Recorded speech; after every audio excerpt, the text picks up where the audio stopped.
We're live. Welcome to North Shore 9. North Shore 9, guys.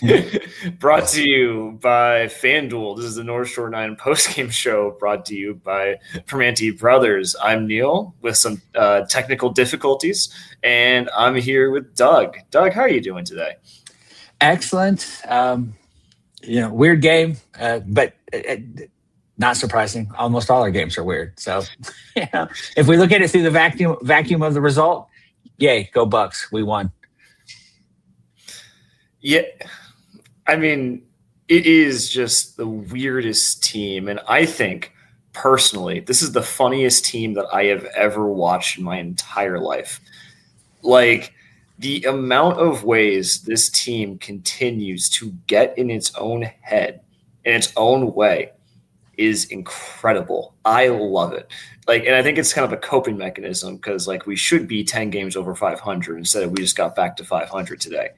And I think nothing encapsulates that more than the fact that, if you were just to look at the box score, right?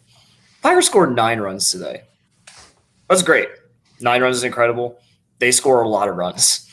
This is also the same team that loaded the bases 3 times and 3 separate times and scored 0 runs, including 2 of those with no out.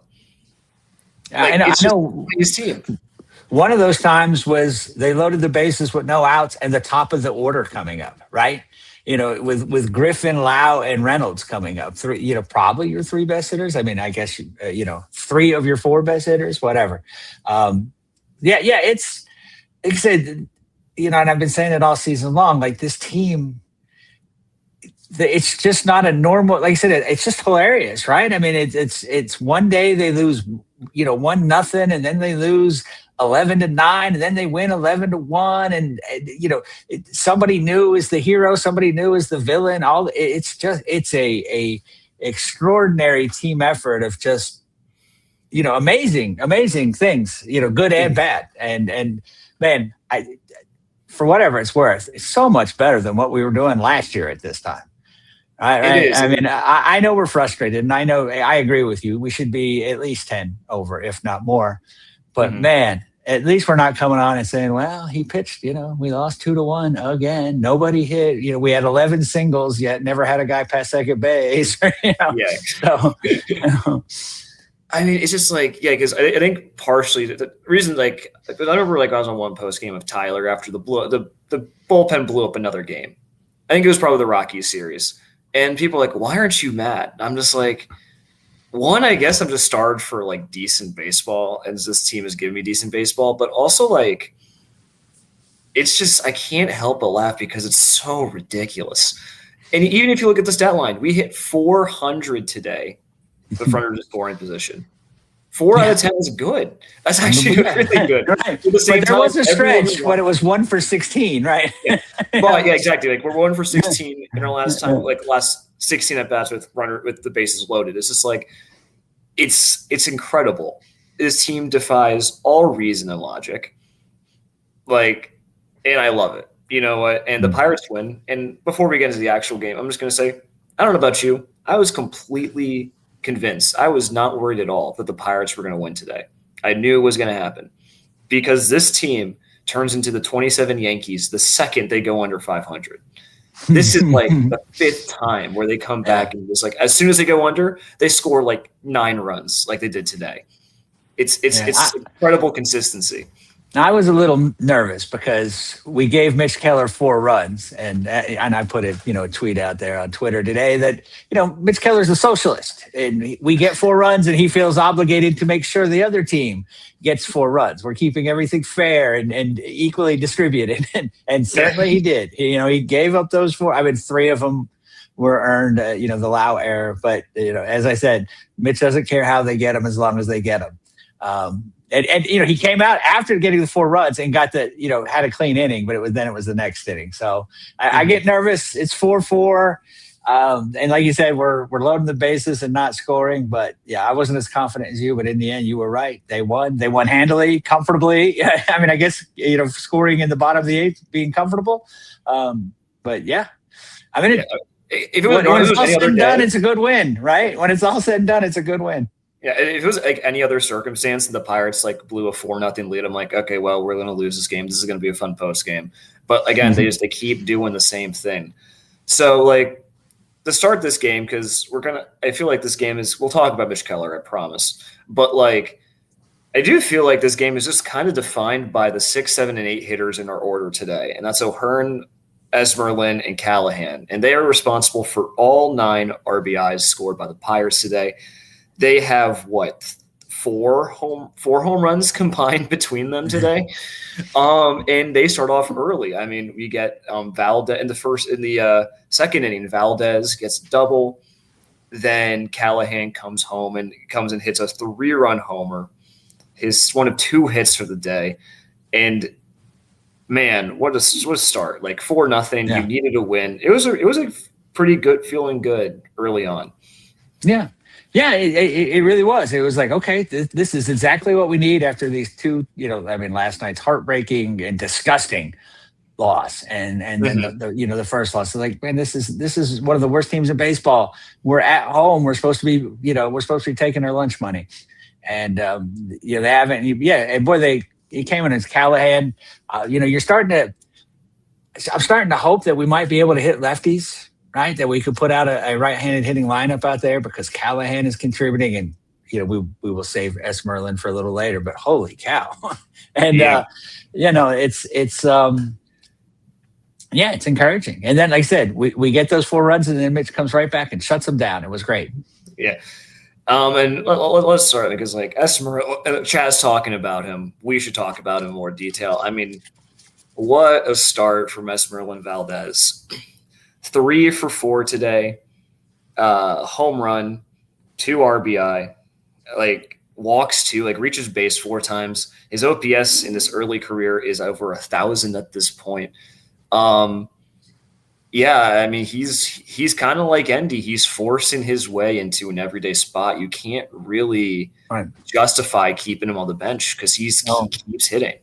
It's hard to sit him down, and God, that power is incredible. Mm-hmm. I mean, again, this is, I think, the first international signing of Ben's to finally come up and do something. 7 years. But yeah, I mean, it's, you look back now and you're thinking, God, they should not have signed Ozuna. I mean, they should have ran with this guy and spent that $13 million on bullpen. But no, it's incredible. I mean, that thing was a bomb, that second home run. And you're right. But he's also taking walks. He's going to strike out. He's a modern baseball player. But man, he also, he walks. He's the 3 true outcome guy.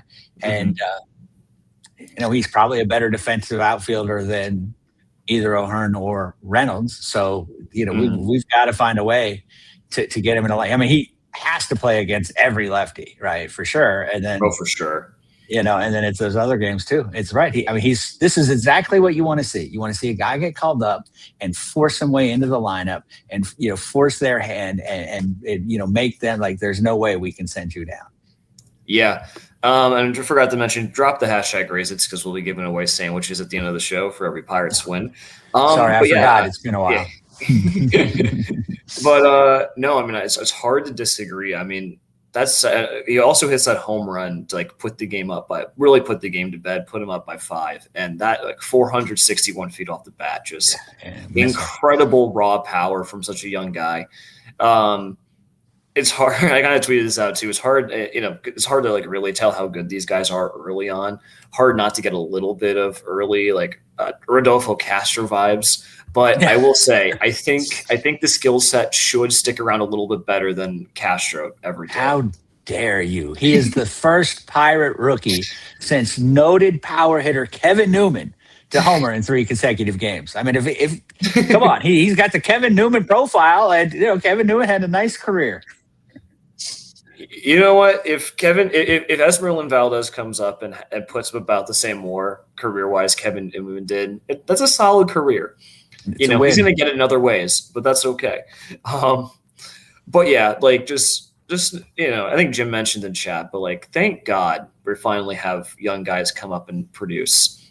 it's been years. And I think Alex Stumpf was even tweeting out about how like he's seen Van Meter, he's seen Castro, he's seen Park, and we have suffered through a lot. And so having guys Yoshi, like Callihan, Valdez, and even Endy, he didn't play today, but like somebody named Connor Griffin. Right, Connor Griffin. Yeah, it's a nice change of pace. Yeah, it really is. I mean, instead of playing a bunch of old has-beens and never wases, right? Hoping guys that you're hoping, they had a profile at one time. They were a highly rated prospect at one time, but could never get it done in Major League. Suddenly, like you said, you've got, and we've done it with pitching, but suddenly you've got 4 hitters on this roster right now that are young and enthusiastic and hungry. And what great turnabout for, again, it's something this organization has not done in an awfully long time. Better part of a decade, probably. Yeah, and I mean, when the team doesn't get, Jake Mangum doesn't get a hit today, he walks once. Griffin gets 1 hit, but he does ground into that double play with the bases loaded. Only 1 hit, 1 for 5. Lau 0 for 4 with a walk and 3 strikeouts. Reynolds gets walks twice, but no hits. Like, these young guys picked up the veterans and the superstar prospect, that's the depth the team hasn't had in previous years. Well, how many games last year did you think the 6th, 7th, and 8th hitters, did all the damage? There weren't a lot of those. I remember there was 2 or 3 maybe, but it happens frequently now because Mangum and Callihan and Endy and Valdez and O'Hearn batting 6th seems kind of a little off for me, but he should probably be batting higher. He's a pretty good player. But yeah, the offense hasn't been the problem this year, except when it's been the problem, which it was, it was about to be the problem. Yeah, I mean, like today in the 8th inning, if that game ends in the 8th inning, we're talking about 1 for 16 and bases loaded, nobody out, and can't score any runs, and got this offense is. But yeah, it's like I said, it's a weird team. It's it'll keep you scratching your head all year long. And they're 500, and we'll see what happens next. We'll be here. I'll just say this because it's something I always talk about, but hitting the ball over the fence hides a lot of problems. So this is a time where the Pirates didn't score once with runners with the bases loaded, but they hit the ball over the wall 4 times, and they won this game by 5 runs. The Reds didn't do that. Like, it really is a big problem solver, and it's so simple, but like the team finally has home run power. Like, O'Hearn's probably going to get around 20. Lau's pacing for 35, if not 40. Like, there's a lot of guys who go with the ball over the fence. And I think the disappointing thing is that, like, we had guys like Mangum, Griffin, Gonzalez, contact guys who were supposed to come up with the bases loaded, and they couldn't drive runs in. But it still didn't matter. Yeah. Yeah, exactly. I mean, in a lot of ways, this was a terrible game for the Pirates. A lot of, the error by Lau, the just terrible production with the bases loaded, and they won 9-4 because this is, the Dr. Charrington and Mr. Hyde team or whatever. I don't know. It's really. It's not. I mean, look, it's making the season fun and frustrating. I get it, right? But it's something new. It's something new every game. It's amazing how fresh they're keeping it. I mean, they've got this was last night, but they got me laughing out loud because Gregory Soto is getting blown up 1 strike away from a win. Like, it's just that kind of team. It's like it's. Yeah. I think, and again, it's me trying not to get mad about baseball. It's like a personal goal of mine. But like also this. Yeah, I'm trying to grow. And like this is out of my control. I'm just observing, and I'm just But they make it hard. They make it hard. Yeah. Before we go to break, though, we should thank our Michael. Thank you. Hey guys, glad we won, but it's hard to feel optimistic about them. July is a tough schedule. Don Kelly sucks. He lets Henry bat bases loaded. So all those things are true. I mean, those are all kind of, I don't know if Don Kelly said, but they're all true statements, right? So here we can talk about that, I guess, because before we do, yeah, let's hear from our buddy.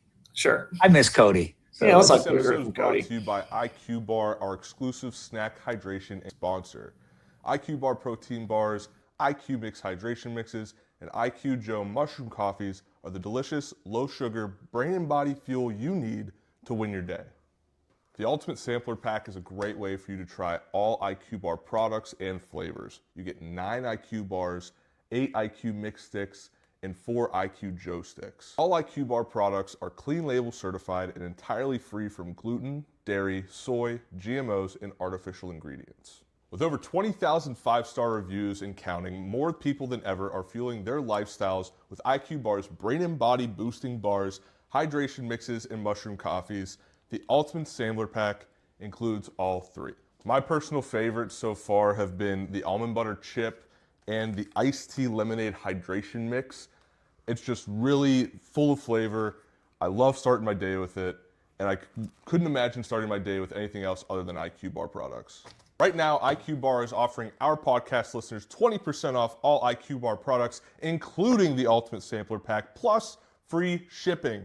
To get your 20% off, text MLB to 64,000. That's MLB 64000. Message and data rates may apply. See terms for details.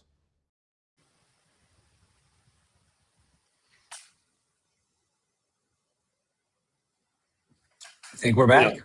Yeah, we were back. Yeah, you were gonna stay on brand and defend Donnie Kelly, I think. Well, let's talk about it. So I'll say this. I understand. I don't think it's blaming Don Kelly for the fact that we're 1 for 16 with the bases loaded. Like our Pat is not his fault. I do understand wanting to pinch hit for Henry Davis. However, the guy you're pinch hitting with, who would you go with? This off the top of your head, who are you putting in there, Doug? I mean, first thing guy you think of is Endy, right? If you're pinch hitting for, Yeah, I agree. But here's the thing. Endy does not have a single hit against left. Single hit against left, yeah. Not a single one. And your other options, Marcell Ozuna, who gets pinch hit for in the 4th inning because he can't hit it. So I don't know. I can't say I blame Kelly for sticking with Davis. I mean, listen, managers in baseball really don't matter that much in their game-to-game decisions. They especially don't matter as much now because they're not making many of them. Many of them are made by the general manager and the analytics department. They're sort of responsible for vibes and egos and that sort of thing. Game to game, again, you bring in Soto last night. Soto's the best closer we have. He's the best closer option. You could crush him for it. You could tell me he sucks, but I don't know. What else do you do there? Soto would have been who I brought in. I don't get that worked up about it. I'm more frustrated the decisions that are made above him that he has to, sort of follow through. And I think that's a bigger problem. And I think, the bullpen construction is a bigger problem than how we use it, because you could just draw a name out of a hat and pick a guy that'll blow the save, right? It's doesn't matter who. It's basically Evan Sisk is the only guy there who's not going to blow it. I mean, the big problem with Henry Davis is that he's on the roster. If he's on the roster, he's going to play, right? He's going to play day game after night game, and he's going to catch Paul Skeens because Paul Skeens is in charge of, that sort of thing. So I like, yes, Donnie could have pinch hit for him, but like you said, the options weren't great. They weren't great. Give Endy the day off. He's got to play in Philadelphia tomorrow. Yeah. And it's fine. And obviously, it all thank you, out. Michael. Thank you for the super chat. We love thank you.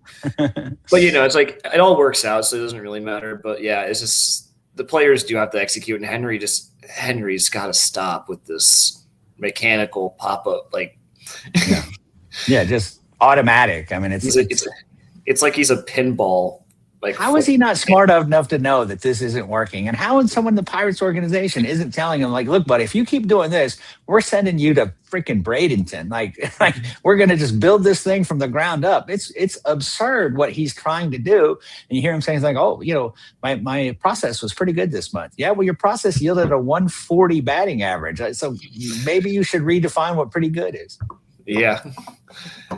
I mean, I don't really care if he's on the roster as a backup catcher, to be honest. It sucks that the number 1 overall pick is a backup defensive catcher, but it is what it is. It's where we are in 2026. So let's talk Mitch Keller. Mitch Keller goes 6 innings today, 5 hits, 4 runs, only 3 of them earned, 1 strikeout, 4 Ks. Another pedestrian average start from Mitch Keller today. One of the, Lau throwing the baseball away. I don't know what that Lau was really doing there with his throwing error, but it was an okay day for Mitch. Just disappointing that 4 runs. We blew a 4-0 lead. Yeah, I mean, it's been going on for years now, right? Are we surprised by anything that Mitch Keller does, especially in the second part of the season? No. It's not. Did anyone think that we were going to end this game? It was a 4-1 win. When we went up 4 runs. I mean, that's Mitch Keller needs to be better. But it is what it is. Like if he, he never yielded the lead. I guess my bar is getting lower and lower with him. What are we going to do, right? I mean, he still gives you. He gave 6 innings. Most of our pitchers only go 5. That means and then of course we had, Mr. Mlodzinski, who is definitely calling his own shots about how he pitches and when he pitches. Or, I said on Twitter today that I'm surprised they didn't bring him out for the 9th inning because he's signed a blood oath with the Pirates and he always has to pitch 3 innings regardless of the circumstance. Yeah, I mean, so I'll say this. The first 3 innings, I thought Mitch was actually quite good. Like, does he give off the leadoff single? Yes. And then he shuts down 6 straight Reds players. I thought he was actually really good for the start. And then, it feels like a lot of times this pitching staff, like an error, that's not their fault. Like he induced the out and Brandon Lau fielding error means Ellie De La Cruz reaches. And then he just can't get out of his own way.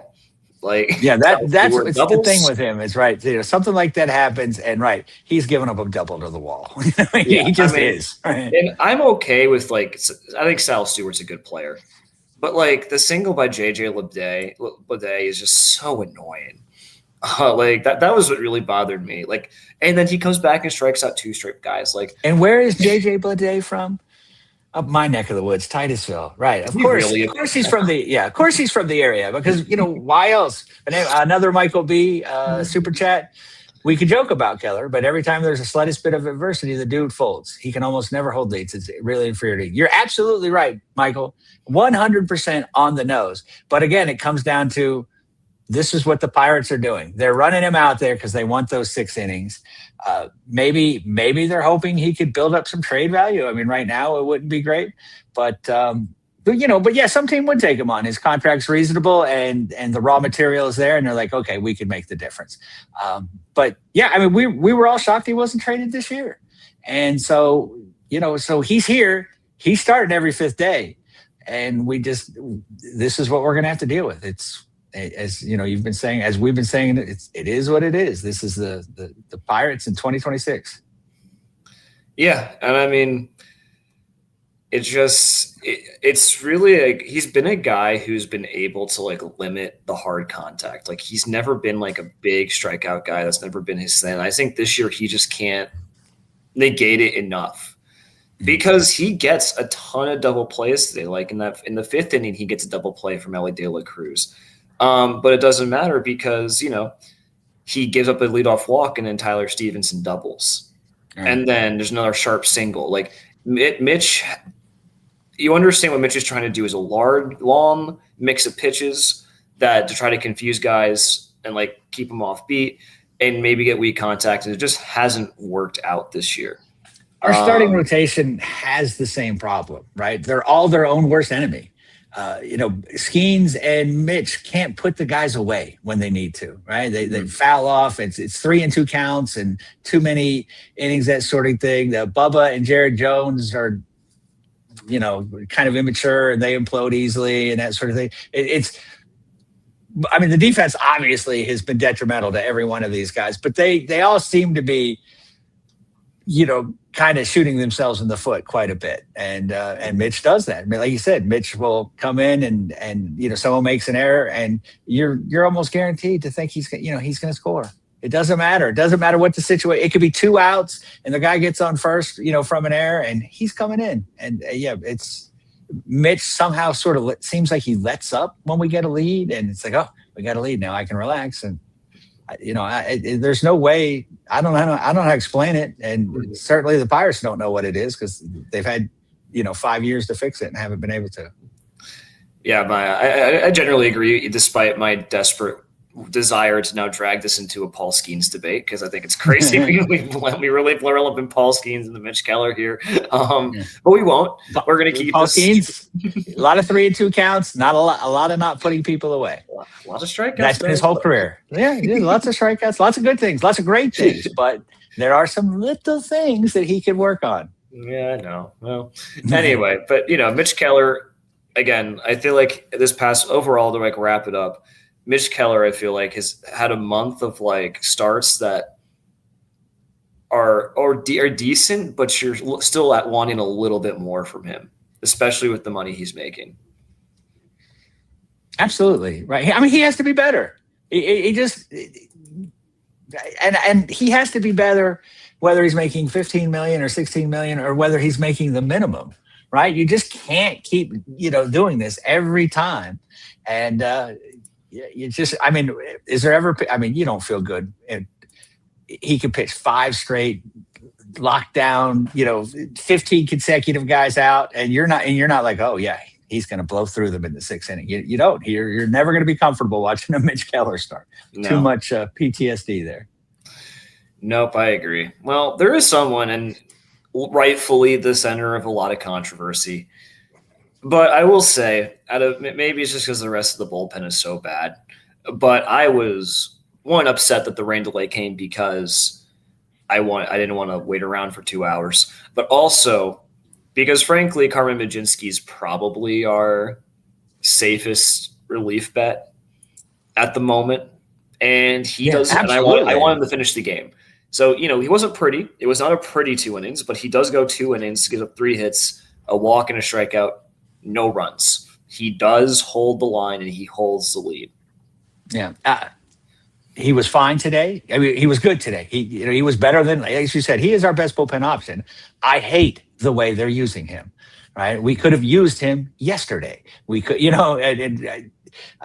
this plan to just pitch him for 3 innings after, a starter goes 5 and another reliever, a starter goes 6, that sort of thing is going to drive me crazy all year long because it's just stupid. Given the shape, now again, if we had a good bullpen, if Matson, Santana, and Soto were locking it down, and Sisk was pitching in, and that sort of thing, and Montgomery, if they were all pitching to their capabilities, okay, fine, do something like that. I've actually thought they should in the past. Maybe bring a guy up to go 5 and the other guy go 4, switch who starts, blah blah blah blah blah. It's a way to develop a starting pitcher, but. Given the state of this bullpen, this is a stupid use of Carmen Mlodzinski. It worked for today's game. And again, we need to, focus on the result of this game. We won. I guess listening to this podcast, I'm not sure. I guess somewhat the counter is just I don't know, let's thought experiment where the Pirates don't score 4 in the 8th. Let's just say it's 5-4.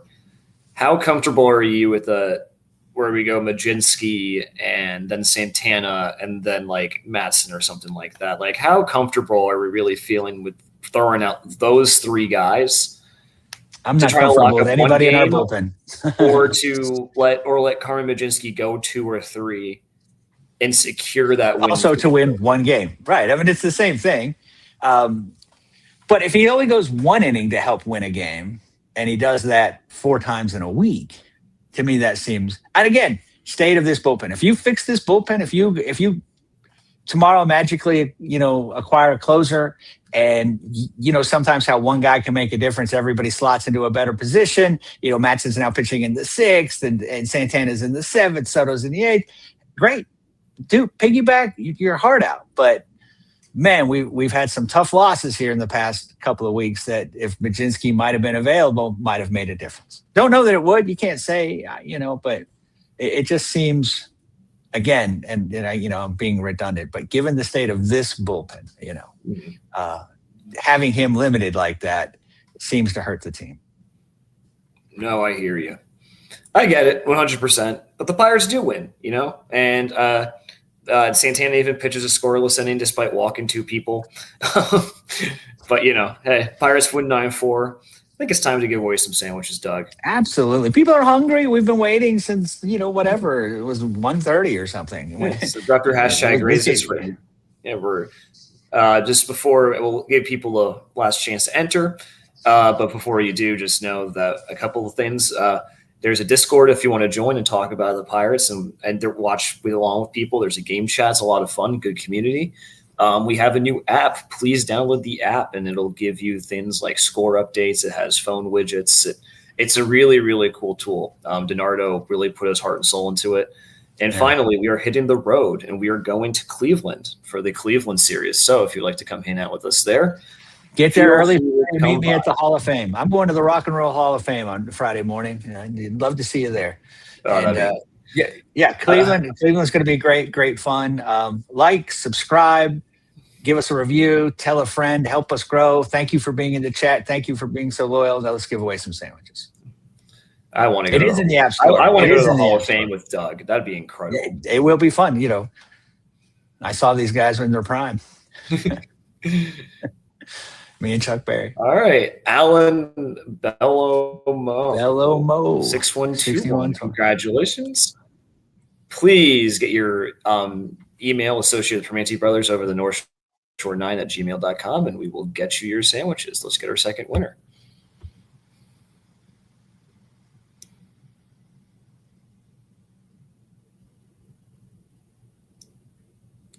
Guardian Prinny. Congratulations. You too. I mean, please Guardian, get your stuff over to. Yeah. Please get your information over to the North Shore 9 at gmail.com, and we will give you your sandwiches as well.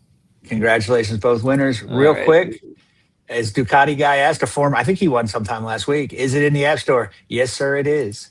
Yes, sir, it is. Listen, man, we're first rate here. We are first rate. DiNardo, you can't. It's amazing what he did with that thing. I'm so impressed, and I don't like admitting that. Yeah, you're not wrong.